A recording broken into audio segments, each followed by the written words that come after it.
Hello and welcome to my YouTube channel. I'm your storyteller, ready to take you on amazing journeys through different tales. How are you guys? Today's audiobook is The Great Gatsby by FScottFitzgerald. Let's get started. In the summer of 1922, I found myself on the outskirts of West Egg, a wealthy but less fashionable enclave of Long Island.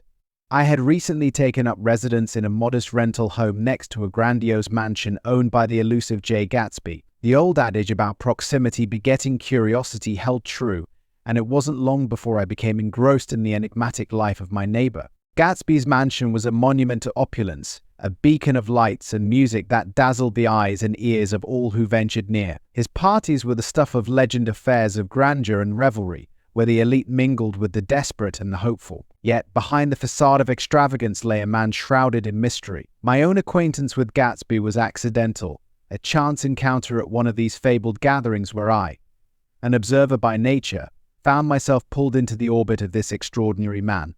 Gatsby, as I came to understand, was driven by an insatiable desire to reclaim a past he could never truly possess. He had once been James Gatz, a poor young man from North Dakota, who had reinvented himself as Jay Gatsby, a man of immense wealth and ambition. His rise to riches was fueled by a relentless pursuit of his idealized vision of success, yet beneath this grand veneer, there lay a singular obsession: Daisy Buchanan.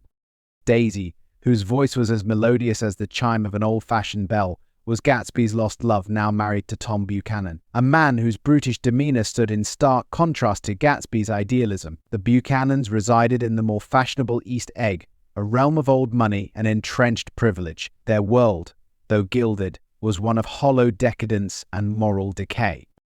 The story of Gatsby's obsession with Daisy unfurled like a slow-motion tragedy. His pursuit was not merely a quest for her love, but an attempt to recreate a perfect past that never existed outside of his imagination. The romance, once vibrant and full of promise, had long since succumbed to the pressures of time and social constraint. Gatsby's belief that he could recapture the essence of their former affair was as tragic as it was illusory. As the summer wore on, I became more deeply enmeshed in this drama of dreams and disillusionments. I observed Gatsby's futile attempts to win back Daisy, whose own marriage was deteriorating under the weight of Tom's infidelities and her own internal conflicts. Gatsby's longing reached its apex during a fateful confrontation in a suite at the Plaza Hotel, where the emotional tempest revealed the fragility of Gatsby's dream and the moral bankruptcy of the world in which he sought to realize it.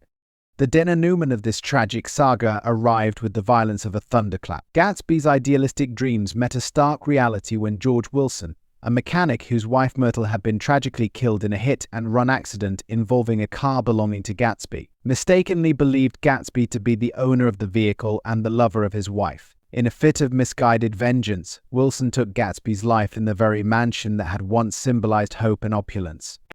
In the aftermath, I found myself amidst the remnants of Gatsby's grand dreams. The mansion, now silent and abandoned, stood as a testament to the futility of his pursuit. Daisy and Tom, having escaped the repercussions of their actions, returned to their insular world, leaving me with the sobering realization that the American dreamer quest for happiness and fulfillment was often an illusion, obscured by the shadows of materialism and moral decay.